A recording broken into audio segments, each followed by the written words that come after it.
आज आपण इथे जमलेले आहोत हे काही कारण नसताना जमलेले आहोत. मला काही तुम्हाला असं ते सर करत्या गप्पा मारा तुमच्याबरोबर. म्हणजे आपण बऱ्याच वेळा भेटतो पण फॉर्मल भेटतो, पण आज आपण अगदी सहजगत्या तुमच्याशी मनातले जे काय असेल ते बोलावं, तुमच्या मनात असेल काय ते ऐकावं. आणि बऱ्याचशा आपल्या पत्रकार मित्रांनी अनेक वर्ष मला अतिशय चांगली साथ दिलेली आहे. माझ्याबद्दल चांगली भावना व्यक्त करून जास्तीत जास्त म्हणजे माझं जे जीवन आहे त्या जीवनातले सगळे चढ उतार आणि बऱ्याचशा गोष्टी त्या माझ्याकडे काही चांगल्या झाल्या असतील त्यासुद्धा आपण लोकांपर्यंत पोचवल्यात. आणि त्यामुळं मला काम करायला अतिशय आनंद वाटतो, प्रोत्साहन मिळतो. म्हटलं आता 75व्या वर्षात पदार्पण करतोय आपण, त्याला अमृत महोत्सव म्हणतात. मला सर्व थरातल्या आपल्या सहकार्यांनी अतिशय चांगली साथ दिलेली आहे. म्हणजे जीवनामध्ये जे काही मिळालंय सगळ्याच समाजातल्या सगळ्याच थरातल्या लोकांचं अतिशय चांगलं असं योगदान माझ्यासाठी लाभलेलं आहे. परवाच एका मुलाखतीमध्ये म्हटलं की मी भाग्यवान आहे की 70 पार केलेली काहीतरी 7% फक्त लोक असतात, तर 75 गाठलेली म्हणतो. पार करायला अजून आहे दिवस, पण 75 गाठलेले त्यापेक्षा कमी असतील, पण 4-5% लोक असतील. तर त्याच्यामध्ये माझा समावेश देवाने केला आहे. देवाच्या दयेने देवाच्या कृपेनं मी 75 गाठलेले आहे. आणि समाजाच्या जीवावर, सर्व साथीदारांच्या जीवावर मी आज हा अमृत महोत्सव आपण सर्वांच्या मध्यंतरी साजरा करत आहोत. जीवनात अनेक चढ उतार आले, बऱ्यापैकी यश मिळालं. सुरुवातीच्यापासून सांगायचं झालं तर फार मोठा इतिहास तयार होईल. म्हणजे लहानपणापासून सुरुवात जर केली तर लहानपण अगदी नावाखालीसारख्या एका लहान नावाकडच्या उत्तरपाडा नावाच्या लहानशा गावात झालं. शेतीभाती होती, शेतीभाती गेली, खाडी फुटली म्हणून, पण एक उदरनिर्वाह साधन म्हणून मथुऱ्यावर जाऊन रेती काढून ती रेती मुंबईला विकण्यापर्यंत माझे वडील काम करत होतं. त्याच्यात गेलं, तिथे गावात कृष्ण मथुऱ्यावर जाऊन मी काम केलं. मला पोहता येतं की नाही तुम्हाला कधी प्रश्न असेल, मला पोहता येतं. समुद्रामध्ये खाली जायचं म्हणजे 4 पुरुष 5 पुरुष साधारणतः 20 फूट 25 फूट, आणि त्या तिथं जाऊन ती टोपली असते, टोपलीला शिकाऱ्या बांधलेल्या असतात. ती काठीला अशी मथव्याला मारलेली असते, चारी बाजूला नांगर टाकलेले असतात मथव्याला. आता आपल्याला ते पाहायला मिळत नाही, पण मथव्याला त्याच्यामुळे नांगर मागे एक नांगर, दोन्ही बाजू 2 नांगर, आणि मग तो मथवा स्थावर केला तर एका जागेवर उडी मारायची आणि उडी मारून तळाला जायचं. ती घेऊन जायचं, काय टोपली घेऊन जायचं, आणि ती खाली घेऊन गेल्यानंतर ती टोपली तिथे भरायची, खाली वरती यायचं. आणि मग ते मथव्यातले 2 लोक असतात, ती टोपली खेचतात आणि पुन्हा आपल्या मथव्यावरती टाकतात. असं एक एक टोपली करून ते 2 बाजूला असतात त्या टोपल्या हे केलेलं, तर ते मथवा भरायचा. किती चिखलीचं काम असेल बघा. आपण पाण्यात जायला घाबरतो, आणि तेही कुठं, एक तर समजा ठाणाखाडीमध्ये, आणि दुसरं उच्चर आयलंड जे आहे रामदास बोट जिथे बुडालेली आहे ना, तिथे सुद्धा मुंबईच्या जवळपास घारापुरी एलिफंटाच्या त्या साईडला ही कामं केली. त्याच्यानंतर पुन्हा मग हायस्कूलला गेलो. गरिबी आपल्या 5वीला पोचलेली होती, बऱ्यापैकी होतं की जेवण मिळत होतं. जेवणासाठी जास्त आटापिटा करावा लागत होतो, त्यांनी म्हणलं करत होतो. पॅन्ट एकच अशी मला वाटते, 2 पण नसतील.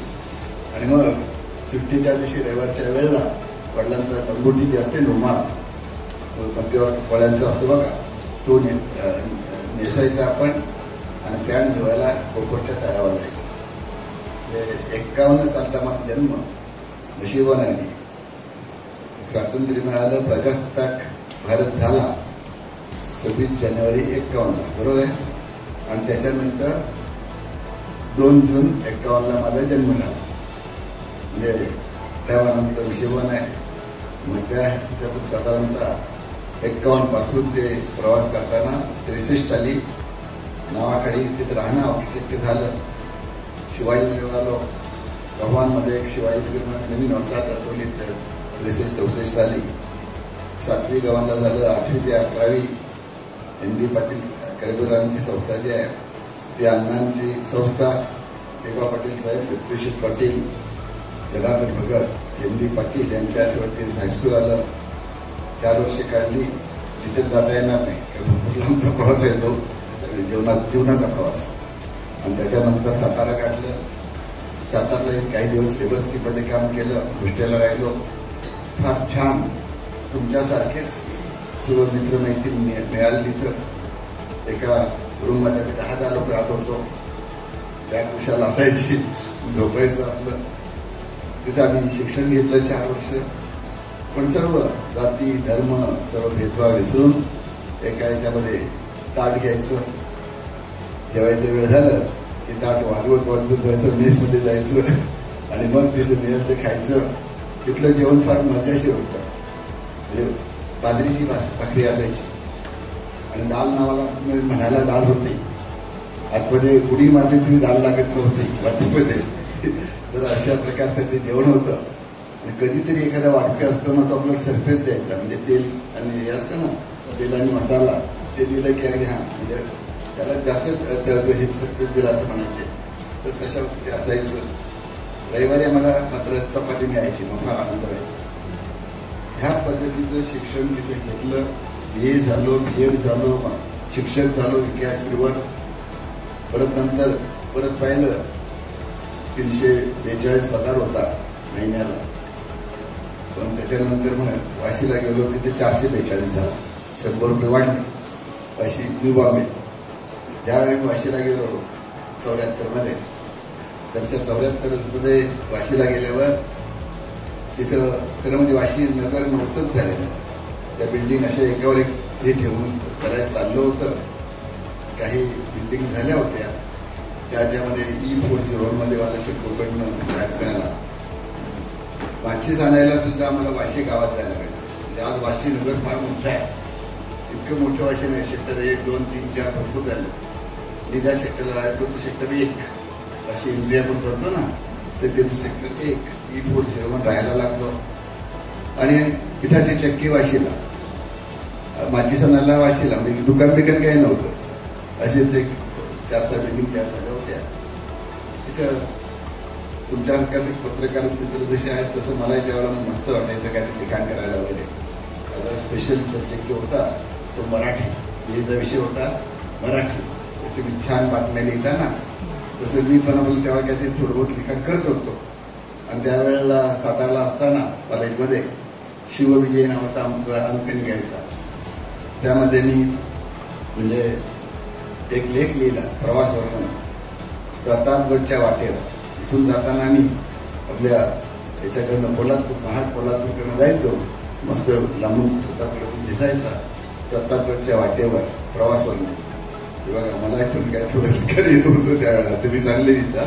तर त्या दृष्टीने मी तिथे एक प्रवास म्हणून लिहिलं. कॉलेजला गेलो.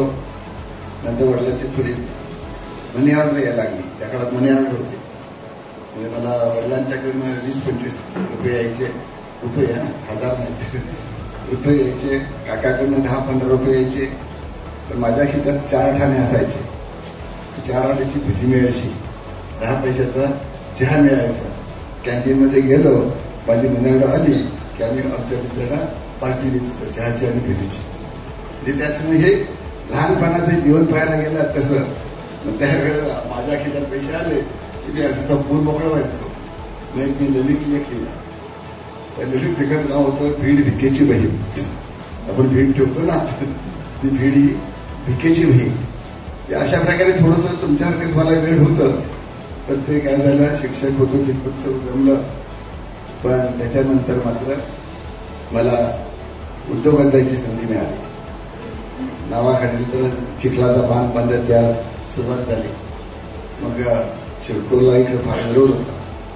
त्या शिडकोच्या विरोधामुळे लोकांनी गावात येऊ द्यायचं नाही, कारण दिपा पाटील साहेबांनी जमीन बचाव समिती काढली होती.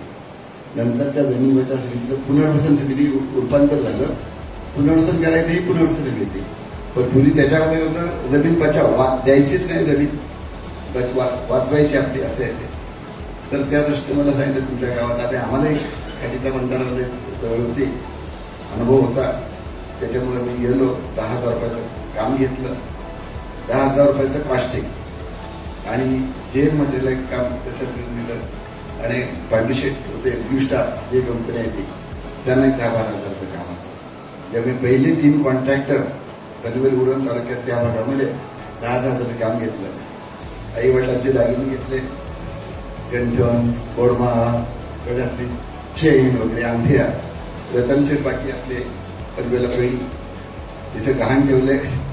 5,000 रुपये मिळाले आणि उद्योगात पडले. आई वडिलांचं झालं, आता उद्योगात टाकायचं की नाही, जायचं की नाही, सरकारी नोकरी कशी सोडायची. आपल्या प्रत्येकाच्या मराठी माणसाच्या घरामध्ये हा प्रश्न येतोच. सरकारी नोकरीसाठी उद्योगात कुठं जातोच, नाही झालं तर मर्शीद. पण त्यावेळेला मला एक चांगलं साथ मिळाली. माझ्या आईच्या अंगामध्ये देवी यायच्या, बाया म्हणतात त्याला, बाया यायच्या, देवी यायच्या. आणि त्याप्रमाणे आईच्या अंगात बाया आल्या, देवी आली. आम्ही कौल लावला, ते नोकरी सोडून नंतर जायचं का काय करायचं. मला कौल मिळाला. म्हणजे बघा, देव सुद्धा आपल्या पाठीशीचं, देवी आपल्या पाठीशी असतं. कौल मिळाला आणि मग मी नोकरी सोडली आणि उद्योगात गेलो. म्हणजे अशा प्रकारे एक उद्योगात जाताना सुद्धा धाबधूक होतीच. मग ते 10,000चं काम केलं, मग 20,000चं काम केलं, मग 53,000चं काम केलं. अशी थोडी प्रगती करत करत जाऊन आता मी कोट्यवधी रुपयाची कामं केला. उद्योजक म्हणून आता, पण त्याला बरीच वर्ष झाली. 1976ला मी पहिलं काम घेतलं. 1976 पासून ते म्हणजे 2021 पर्यंत मी काम बघत होतो. 98ला मी मध्यंतरी खासदार झालो. पण 21 नंतर मी आपलं माझे वस्त्र मुलांच्या अंगावर जबाबदारी टाकून मोकळे झालो. आणि त्यांना तुम्ही बघा, आता मी सध्या उद्योगधंद्यामध्ये फक्त मार्गदर्शन करायचं काम करतो. प्रत्यक्ष टेंडर भरणं, कामावर जाणं हे मी काही करत नाही आहे. आता 2 मुलं आपली जी आहेत, प्रशांत ठाकूर, परेश ठाकूर माझी मुलं, तर ती त्यात थोडं बहुत लक्ष घालतात. प्रशांत ठाकूर म्हणाले 10% वेळ देत असेल, 90% त्याचा वेळ हा राजकारणात जातो, परेश तोडते येतो. आता माझं मुलं तेही आहे, त्याला जरा उद्योगात टाकायचं. याच्याकडनं अमुक ठाकूरला जरा पुढं उद्योग आणायचं.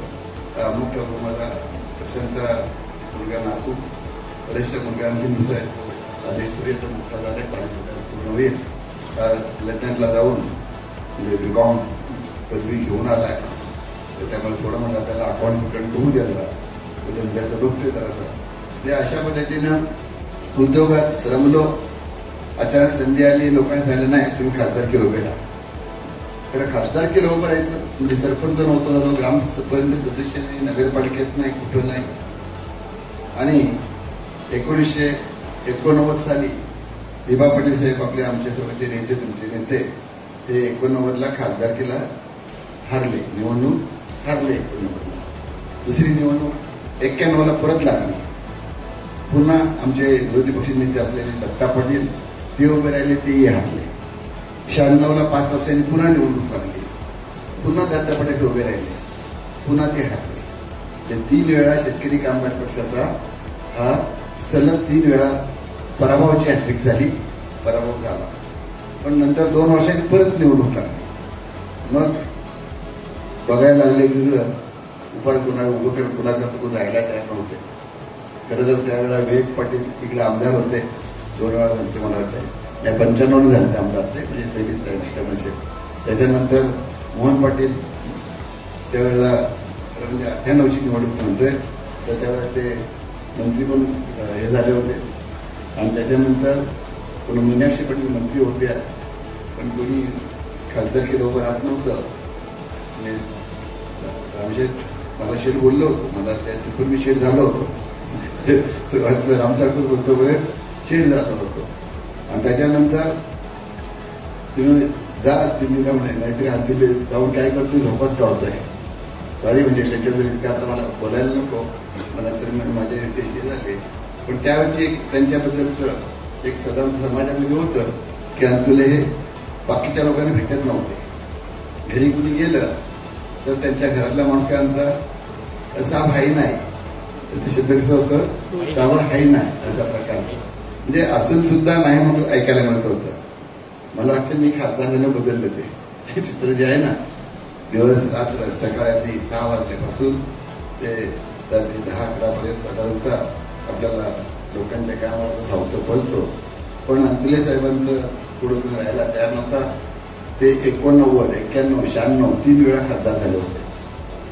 इंदिरा गांधी मंत्रिमंडळात एक महत्वाचे असे ते सरचिटणीस होते पक्षाचे, म्हणजे इतकी सर्व. आणि ज्यावेळेला 98ची निवडणुकीला मी उभं राहिलो त्यांच्या विरुद्ध, त्यावेळेला ते हेल्थ मिनिस्टर होते दिल्लीमध्ये, आरोग्यमंत्री.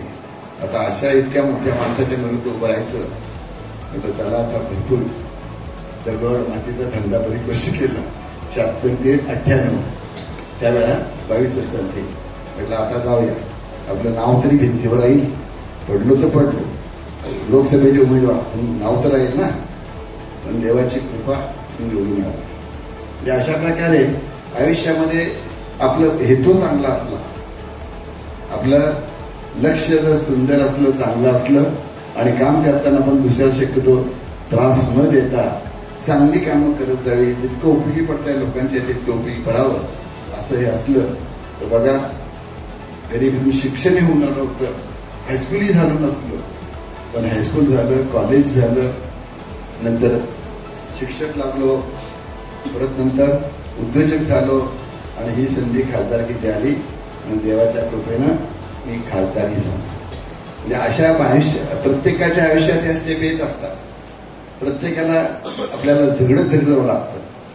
बरीचशी आपले उदाहरणं आहेत की गरिबीतून जाऊन रस्त्यावरच्या लाईटमधून शिकून सुद्धा मोठमोठे आपले नेते झालेले आहेत राष्ट्रात. म्हणजे अब्दुल कलाम सारखे हे पण झालेले आहेत, अब्राहम लिंकनचे नाव देतो आपण, अशी बरीचशी नाव आपल्याला घेता येतील. आणि म्हणून आपण कोणी गरीब होतो, मला काहीच जमत नाही, रडत न बसताना आपण प्रयत्न करत जाणं ते जास्त महत्वाचं असतं.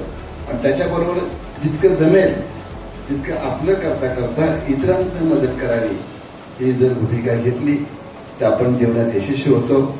देवानं माझ्या वाट्याला ते दिलं, मी खासदार झालो. एकदा सोडून दुसऱ्यांदा तर माझ्या आणखीन पाळी आली. आमचेच नाही ते देबा पाटील साहेब, त्यांच्या विरुद्ध पुन्हा मला निवडणूक खासदारकी लढावी लागली.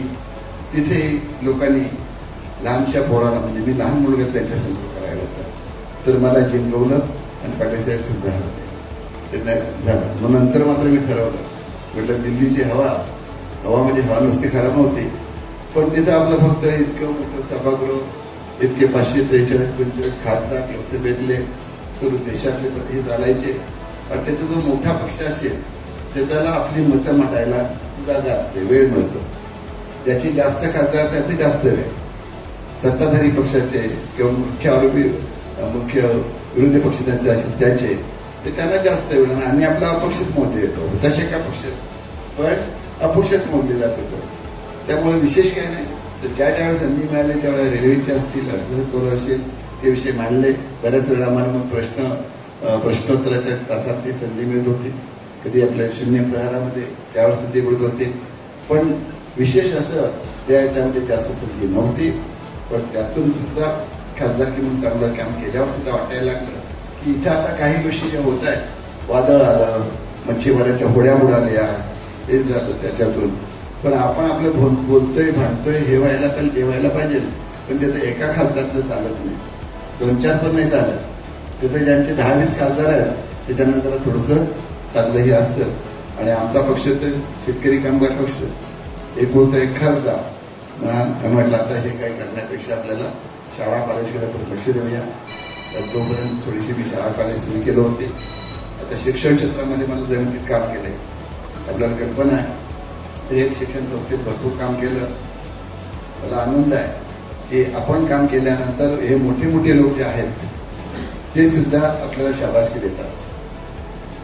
सगळ्यांनीच मला शाबासकी दिली. बरं झालं ते लोकदेवता नावाचं माझं एक पुस्तक आहे.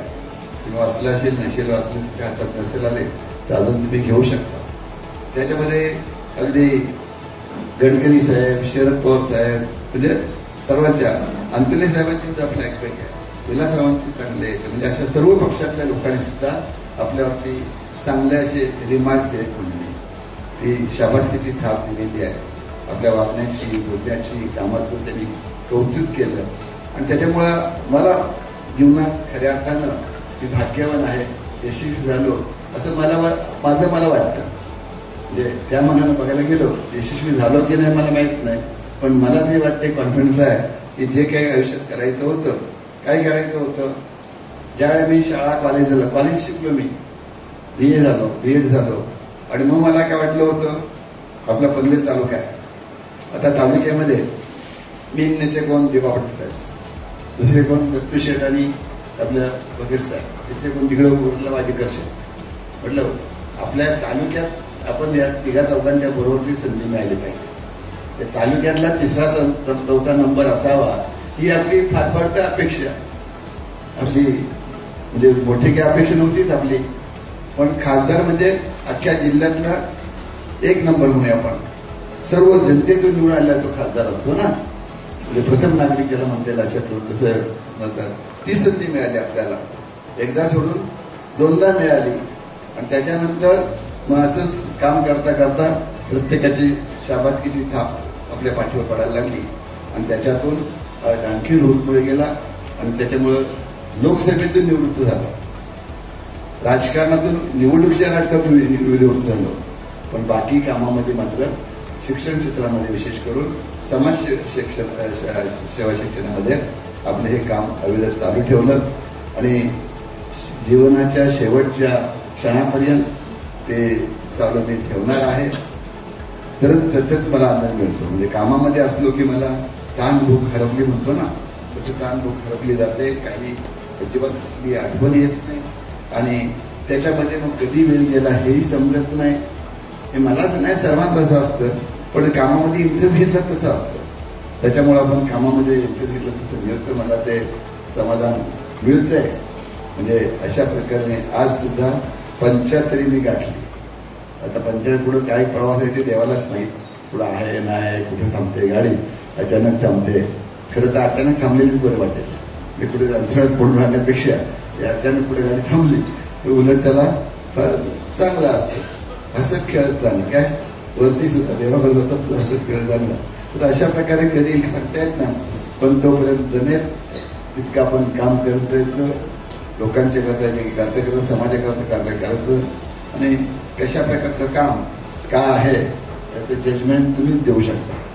खरं तर पत्रकार जे आहे आमच्या जीवनामध्ये प्रत्येकाला वाटतं मी चांगलं काम करतोय, मी फार चांगला आहे असा. पण शेवटी तो कसा आहे, का आहे ते समाजाने ठरवायचं असतं.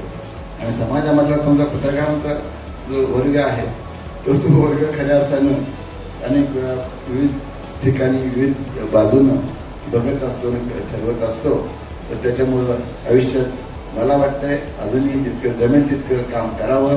तुमच्या सगळी जी साथ मिळालेली आहे त्या साथमुळं अजूनही आता मी आयुष्यात एक झालं माझं स्वतःच आयुष्य. त्यानंतर आता म्हणजे घरगुती बघायला गेला तर तेही समाधान मिळालं. म्हणजे एकतर मुलं मोठी झाली, उच्च पदावर गेली, उद्योगात पण रमली, म्हणजे ते समाधान आहे. पुन्हा आणखीन म्हणजे दोन्ही मुलांची मुलं, प्रशांतची 2 मुलं, परेशची 2 मुलं, ती आता ग्रॅज्युएट एक 2 झालं कॉलेज आता जातोय ज्युनियर कॉलेजला. परेशचं पण सुद्धा एक दुबईला झालं, आता लंडनला जातोय. जे एकंदरीत फॅमिली लाईफ सुद्धा आपल्याला चांगलं मिळालं. ते सामाजिक कामामध्ये चांगली संधी मिळाली, त्यात समाधान लाभेल अशा प्रकारचं काम केलं. फॅमिली लाईफमध्ये सुद्धा अतिशय चांगल्या अर्थीनं दोन्ही सुनबाया आणि दोन्ही म्हणजे मुलं आणि त्यांची आता 2-2 4 नातवंड यांच्यामध्ये मी आता रमून जातो. फक्त वेळ मिळत त्यांना माहिती, त्यांना बरोबर घेऊन जाणं, बाहेर फिरायला जाणं किंवा मार्केट मार्केटिंगला जाणं वगैरे हा वेळ मिळत नाही. पण एकंदरीत सामाजिक आयुष्यात मोठ्या मोठ्या थोड्या मोठ्यांचे आशीर्वाद मिळत त्यांची आपल्याबद्दल काढले उद्गार पाहिले ते पाहिल्यानंतर बरं वाटतं. आणि फॅमिली लाईफ ते सुद्धा चांगल्या अर्थाने समाधानाची अशी गोष्ट आहे. जीवन यथार्थ झाल्यासारखं वाटतं. त्यात कमी जास्त असेल तर त्याच्यामध्ये चांगलं घडवण्यात तुमचा वाटा भरपूर मोठा आहे. आणि जे काय अजून जे काय करता येईल ते मी करत राहीन अशी मी ग्वाही देतो. तुमच्या पत्रकाराच्या समोर साक्षीनं अशी मी ग्वाही देतो. आणि शेवटपर्यंत धडपडत राहून समाजसेवा वेगवेगळ्या प्रकार समाजसेवा एकाच बाजून नाही करता येत, विविध क्षेत्रामध्ये करता येते. तर ती समाजसेवा राजकारण सुद्धा समाजसेवाच करायची असते. आता बरेचसे लोक राजकारण गेलं की अंगावर चिकटवून घेतात, राजकारण जास्त करतात. समाजसेवा त्यांना वाटतं आता निवडून येणं जास्त महत्वाचं. मला तसं काही वाटलं नाही. आणि म्हणून सर्व पक्षातील आमच्या सगळ्याच लोकांचं म्हणणं होतं तुम्ही निवडून उभं राहिलं पाहिजे. पण म्हटलं नाही, बस झालं आता कुठेतरी एकदा ते थांबलं पाहिजे. मी थांबलो आणि आज 75 वर्षात अमृत महोत्सवी वर्षात पदार्पण केलंय. तुमच्या सर्व त्या सदिच्छामुळं माझं जीवन चांगलं चाललंय. आणि असंच तुमचं प्रेम हे पुढेही राहू द्या अशी तुम्हाला विनंती करतो. आणि माझा इंटरेस्ट आहे की राजकीय स्थित्यंतर बघा, शेतकरी कामगार पक्ष, माझे वडील शेतकरी कामगार पक्षाचे होते. आणि म्हणून सुरुवातीपासून शेतकरी कामगार पक्षाचं मी सुद्धा समजायला लागलं, त्यापासून काम करायला लागलो. पण 98ला खासदार झालो, 99ला खासदार झालो. आणि ही टर्म संपता 2099 ते 2004 संपता 6 महिने अगोदर निवडणूक लागली. आणि शरद पवार साहेब वगैरे आमचे महाराष्ट्र जे दिल्लीला आहे ते भूमिपूजनाकरता आले होते. आणि त्याच्यानंतर ही निवडणुकीच्या दृष्टीने उमेदवार निवडची प्रक्रिया चालू होती. त्यांना समजलं की रामशेठ काही निवडणुकीला उभे राहत नाही. मला तरी विचार, रामशेठ का उभे राहत नाही तुम्ही? तर नाही सांगता बस झालं मला. त्या ह्या वेळेला 2000 मी निवृत्ती घेतली. त्याच्यानंतर मी सक्रिय असे निवडणुकीची राजकारणात उतरलोच नाही. पण त्यावेळेला घेतल्यावर सुद्धा समोर कधी असं की आपल्यातून माणूस निवृत्त झाला आहे तर त्याला आपलं कसंही जरा दिवसायचं वगैरे. आणि त्याच्यानंतर मला वाटत होतं त्याप्रमाणे आता वादळवाजे यांनी सांगितलं नव्हतं की त्याच्यानं सांगा. एक गोष्ट होती की मी शेका पक्षाच्या नेत्यांना सांगत होतो की बघा आता आपण एक पक्षाचं आपल्याला नुसतं असं राजकारणात भविष्य नाही. जी काही कामं मंजूर करून घ्यायची असतील केंद्र सरकारकडनं राज्य सरकारकडनं तर आपण सत्ताधारी पक्षाकडे जायला पाहिजे. अनेकांनी ही मतं व्यक्त केली. बघा, जे सत्ताधारी पक्षात गेले ते काय सांगत असतात, आजही जे उलटापालटी होतात तर त्यांचा एक उद्देश काय स्वतः करतात जातात अशातला भाग नाही. तर आपल्या मतदारसंघाचं आपल्या भागामध्ये फंड्स यावा केंद्राचा राज्याचा तर आपण त्या पक्षात जायला पाहिजे. आणि तशा पद्धतीचं हे झाल्यानंतर मी त्यावेळेस डिक्लेअर केलं की आपण काँग्रेस किंवा राष्ट्रवादी पक्षात जावं. असं 96 साली मी त्यावेळेस 2004 सांगायला लागलो. पण कुणी ऐकत नव्हते, हे नाही ते नाही असं.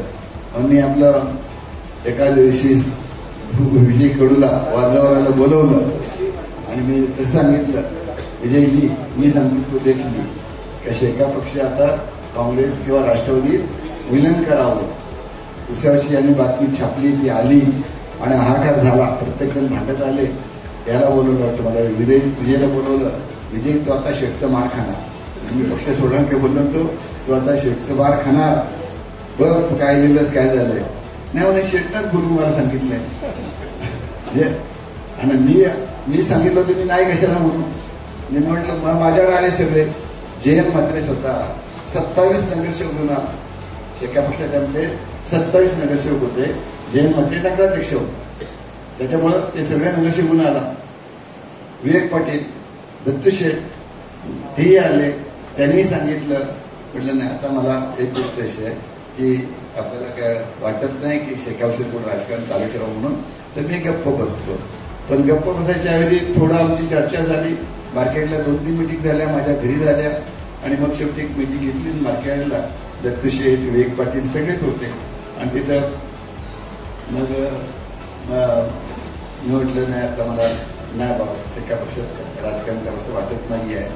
तर माझा विचार करेन. माझा विचार झाल्यानंतर मी विवेक पाटील म्हणाले की त्यांचं मत असं 2-3 वर्ष ते असं दाखवत आहेत की आता शेका पक्ष बंद झालं, शेका पक्ष बंद झालं, त्यामुळे ते काय राहणार नाही. सगळ्यांची विनंती करून झाल्यानंतर त्यांच्या लक्षात आलं की रामशेठ आता शेका पक्षात राहणार नाहीत. आणि त्याच्यामुळं मार्केट रूममधून बाहेर पडलो आणि विवेक पाटील माझ्या खांद्यावर डोकं ठेवून म्हणले, रामशेठ आपण भेटत जाऊ, बोलत जाऊ, म्हणजे याच्यातून काय नाही झालं तर याच्यातून म्हणजे भावनिक आपण ज्याला म्हणतो ना दोस्तीमधली भावना. त्यावेळेला मी, विवेक पाटील, जयंत म्हात्रे आणि चंद्रशेठ असे 4 खास जीवाभावाचे मित्र होतो.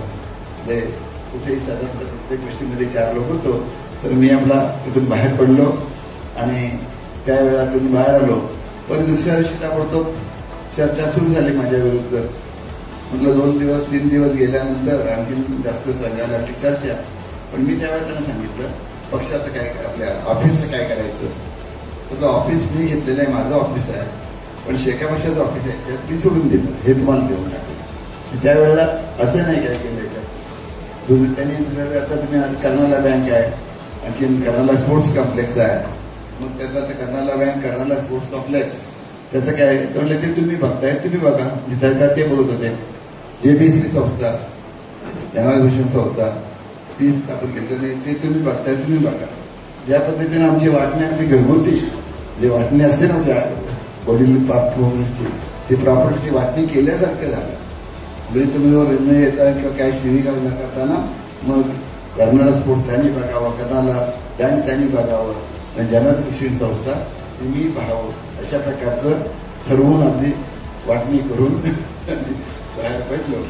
त्यानंतर मी थांबलो, पण बाकीचे लोक पुढे झोपत आहेत. मी ज्यावेळेला सांगितलं की तुमचं काँग्रेस पक्ष राष्ट्रवादीत जावं, काँग्रेसची नेतेपदी सुरू झाली. रामशेठ कुठं राष्ट्रवादी जाते, आमच्या काँग्रेसकडे या. राष्ट्रपती म्हणाला कुठं काँग्रेसकडे जाते, आमच्याकडे या. आता शरद पवार सारखे आमची त्यांचे सगळे नेतेमंडळी होती राष्ट्रवादीचे, दिल्लीमध्ये माहिती जात त्यांची जास्त चांगली चालत होती. पण इकडे पतंगराव कदम साहेब, विलासराव देशमुख साहेब वगैरे सर्वांची चांगलीच होत. माझं विलासरावांचा माणूस आला, नंतर कपिल पाटील आमदार आता आहेत ना ते शिक्षक आमदार, आणि त्याच्यानंतर दुसरे हे दशरथ पाटील आता ते आपले म्हणजे आहेत ना ते आले घरी.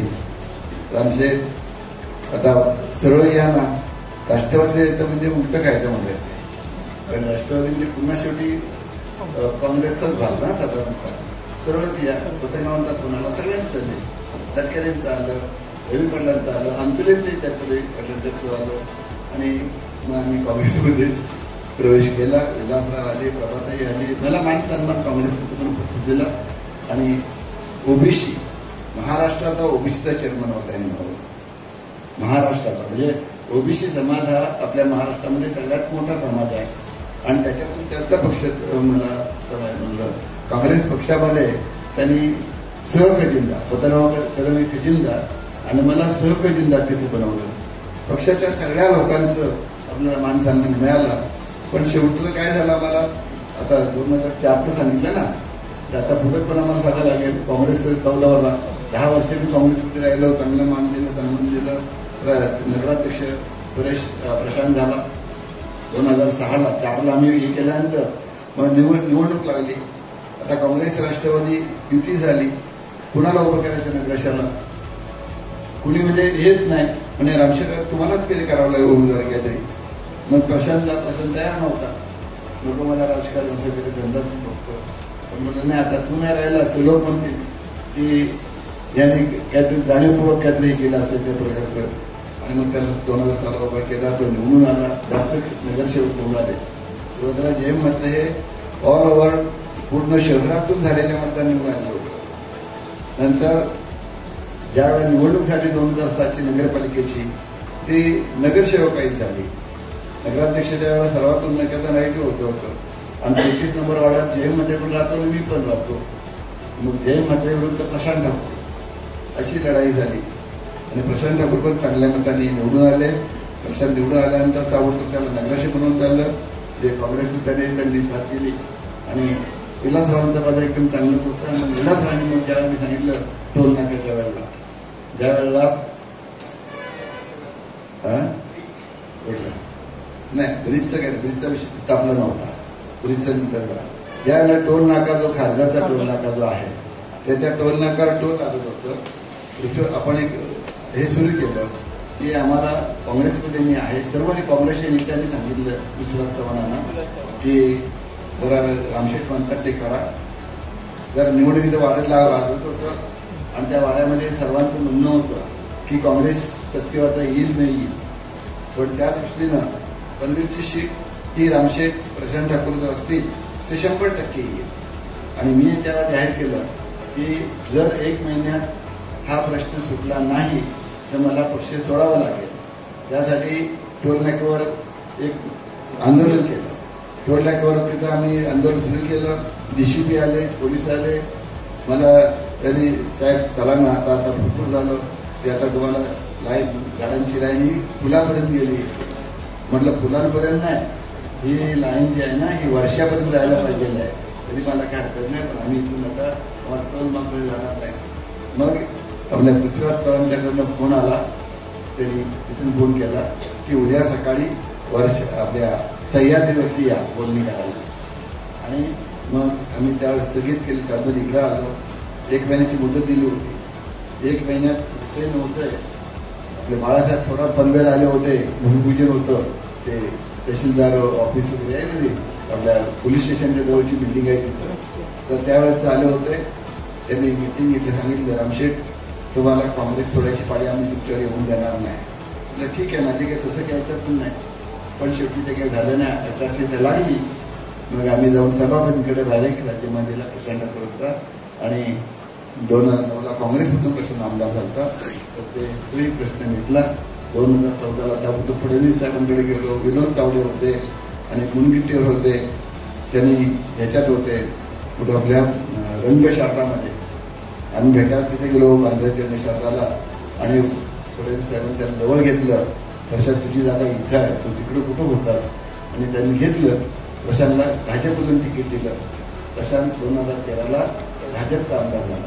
9ला काँग्रेसचा, 2014ला भाजपचा, 19ला भाजपचा आणि आता तुमच्या सगळ्यांच्या कृपेनं पुन्हा आणखी 2024ला भाजपचा आमदार झाला. म्हणजे अशा रीतीनं 4थ्यांदा झाला. आता 5व्यांदा करावं लागेल तुम्हाला आमदार पुढची पाळी येईल त्यावेळेला. तर अशा पद्धतीने आपल्याला राजकीय प्रवासामध्ये मला बऱ्याचशा गोष्टी बोलता येतील. बरंचसं मोठं पुस्तक होईल. तर कुठं पटकाराचं कसं कमी करत जायचं हा प्रश्न आहे. पण हे झालं प्रत्येक अँगल आहे. समाजसेवा हा एक भाग आहे. शाळा कॉलेज वेगळं आहे. एक मनाला समाधान आहे की मी हे काम करत असताना समाजकारणात खेळाच्या करता, तरुणांच्या करता काय असेल ते खेळ असतील, ज्येष्ठांकरता देऊळ वगैरे असतील, काय समारंभ असतील ते करता येतो. संसद रहित करता काय काम करता आलं, जिथे शिकलो तिथं ते करता आलं. तर त्याच्यामध्ये काय केलं तर वडिलांच्या नावानं कुठं तुमचं नवीन पुण्याला पहिल्यांदा हायस्कूल काढलं. मराठी माध्यम, इंग्लिश माध्यम, कंपोजिट स्कूल. त्याच्यानंतर दुसऱ्यांदा तर आम्ही वडिलांच्या नावानं खांदा कॉलनीत सिक्युरिटी कॉलेज काढलं. आज ते कॉलेजसुद्धा A++ आहे. महाराष्ट्रातील नामवंत आहे. अटॉनॉमस कॉलेज असून बेस्ट कॉलेज अवॉर्ड आहे. सगळं काय झालेलं त्याला ते झालेलं आहे. त्याच्यानंतर खांदा कॉलेजमध्ये आईच्या नावानं लॉ कॉलेज काढलं. आणि त्यावेळेला एक करामत केली की ज्यांची एकत्र बसत नव्हते अशी काही मंडळी जे लॉ कॉलेजच्या उद्घाटनाकरता दत्ता पाटील, दिबा पाटील आणि अंतुले हे 3 नेते जे आहेत हे तिघांना एकत्र आणलं. नंतर काँग्रेसमध्ये आम्ही असताना असंच झालं. राणीसाहेबांचं आणि विलासरावांचं पटत नव्हतं. विलासरावांनी मला काँग्रेसमध्ये घेतलं. राणीसाहेब नंतर पक्षात आले होते पण एकत्र येत नव्हते. पण ज्या प्रशांतची मिटिंग ठेवली तर त्या प्रशांतच्या मिटिंगनिमित्त दोघेही पहिल्यांदा एकत्र आले, विलासराव आणि नारायणराव. म्हणजे अशा प्रकारे जर रामशेठ ठाकूर असला की दुवा होता. म्हणजे ग्रुप जर दोघे असतील तर त्याच्यामधला सुद्धा दिवा होता. मग आता तशा प्रदेश झालं तर आईच्या नावानं द्रोणागिरीमध्ये आपण इंग्लिश मिडियमचं एक स्कूल काढलं. म्हणजे आईच्या नावानं एक इंग्लिश मिडियम स्कूल आणि एक लॉ कॉलेज, वडिलांच्या नावाने एक हायस्कूल आणि कॉलेज. मग मला वाटलं माझ्या नावाने काहीतरी व्हायला पाहिजे आणि म्हणून मी खारघरला रामशेठ ठाकूर पब्लिक स्कूल काढले 1919ला. CBSEचं एकदम छान चाललेलं आहे. मोठी मोठी देश स्तरावरची गोष्टी मिळाली वर्षीचं. त्यानंतर रामशेठच्या नावानं खारघरला कॉलेज काढलं. म्हणजे आता हे करता करता वाटायला लागलं कोपरला, गव्हाणला, शिवाजीनगरला की आपलं माझ्या नावाचं काहीतरी असावं.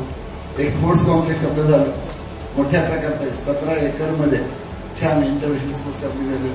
दुसरा आता मग ते अटल ब्रिज जिथे राहिलं आहे तिथे रामशेठ ठाकूररावांना पुन्हा एक CBSEचं एक छान मोठं स्कूल काढलं.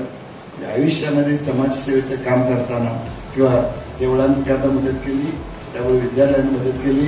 शरद पवार त्याच्यामुळे म्हटलं की रामशेठने इतकं काम केलंय की रामशेठच्या कामाचा आम्हाला अभिमान वाटतो आणि कृतज्ञता व्यक्त करावीशी वाटते. म्हणजे शरद पवारसारखी माणसं म्हणतात आणि तसं म्हणतात.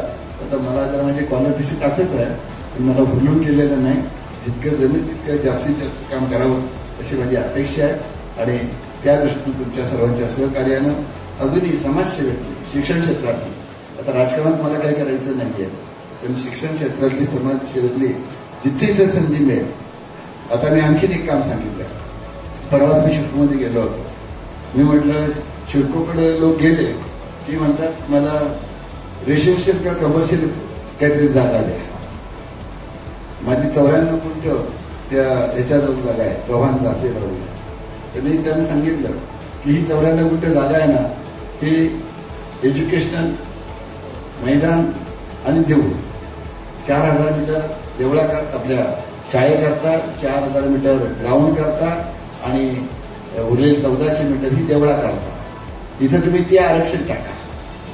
म्हणजे आपल्याला लोकांना हे आरक्षण की काहीच नाही ना. त्यावेळेला मला तिथला एक अधिकारी म्हणाला काय तर साहेब याच्या करता तुम्हाला म्हणे 2.5 FSI मिळणार आणि रेसिडेन्शियल बांधकाम करायला मिळणार. म्हटलं मला ते फायदा नको आहे. त्यांना माझं समाधान झालंय. पोरांचं पोरं बघतील त्यांच्याबद्दल ते समर्थ आहेत.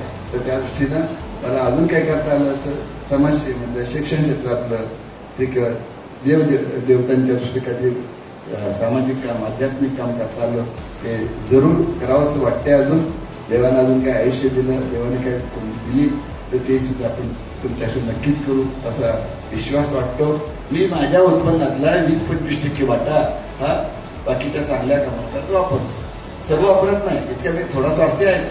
म्हणजे आपल्या पुरतं काय नाही. कारण रामदासांनी सांगितलंय आधी संसार करावा नीट का आहे ना. त्याच्यामुळे आपल्याला थोडंसं आपलं सांभाळून मी करतो.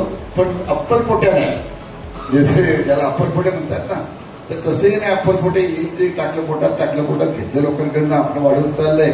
त्याचा शेवटी काही फायदा होणार नाही. हे तत्वज्ञान जे आहे त्या म्हणूनच परवा आता हे 3 दिवस आपल्या कीर्तन महोत्सव ठेवलाय. बरोबर आहे ना. त्यांना म्हटलं बघा कीर्तन महोत्सव म्हणजे काय,